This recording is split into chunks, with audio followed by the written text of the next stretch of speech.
வெளி உலகத்தில் இருக்கிறதுனால நம்ம ஐம்புலன்கள் வழியாக நம்ம மனதின் மூலமாக அதெல்லாம் அனுபவிக்கிறோம். இப்படி அனுபவிக்கும் பொழுது நம்மளுடைய ஆற்றல் செலவாகுது. அது தவறில்லை. ஆனால் அந்த ஆற்றல் செலவழிஞ்ச ஆற்றலை திரும்ப எப்படி சேர்த்துக்கிறது? இப்போ 24 மணி நேரத்தில் நம்ம ஒரு 20 மணி நேரம் உழைச்சிட்டோங்க, இல்லை ஒரு 12 மணி நேரம் உழைச்சிட்டோங்க, உடல் சோர்வடைஞ்சிருது. திரும்பி தூங்கினா ரெஃப்ரெஷ் ஆகிடுது. அதே போல தான் நம்ம மனசுடைய வலிமையையும் ரெஃப்ரெஷ் பண்ண முடியும். அதுக்கு தான் பெரியவங்க நமக்கு ஒரு நல்ல ஒரு வழியை சொல்லி கொடுத்துருக்காங்க. இன்னைக்கு ஆன்மீகத்தை மட்டும் நான் பேச வரல, இந்த ஆன்மீகம் எப்படி நம்ம வாழ்க்கைக்கு உதவுதுன்றதை பற்றியும் நான் பேச விரும்புகிறேன். இப்போ உதாரணத்துக்கு தியானம் பண்ணுங்கன்னு சொல்லுவாங்க. இப்போ தியானம்னா எல்லாராலையும் அதை பண்ணிட முடியாது. தன்னுள் ஒடுங்க கற்றுக்கொள்பவர்களால் தான் அதை பண்ண முடியும். அது பயங்கர பயிற்சி தேவை. ஆனால் இதெல்லாம் விட ஒரு எளிமையான பயிற்சியை நமக்கு பெரியவங்க சொல்லி கொடுத்துருக்காங்க. இப்போ உதாரணத்துக்கு என்னை நீங்கள் கூப்பிடும்போது எப்படி கூப்பிடலாம்? கிருஷ்ணகுமார்னு பேர் சொன்னால் நான் திரும்பி பார்ப்பேன். ஒவ்வொருத்தருக்கும் ஒவ்வொரு பேர் இருக்கு.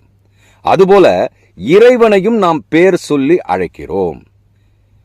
பகவத்கீதையில கிருஷ்ணர் சொல்றாராம், நீ என்னை எப்படி நினைக்கிறாயோ அப்படியே உனக்கு காட்சி தருவேன்றாராம். இதோட முழுமையான வீடியோவை பார்க்க பயணம் கிருஷ்ணகுமார் சேனலை சப்ஸ்கிரைப் பண்ணிக்கங்க.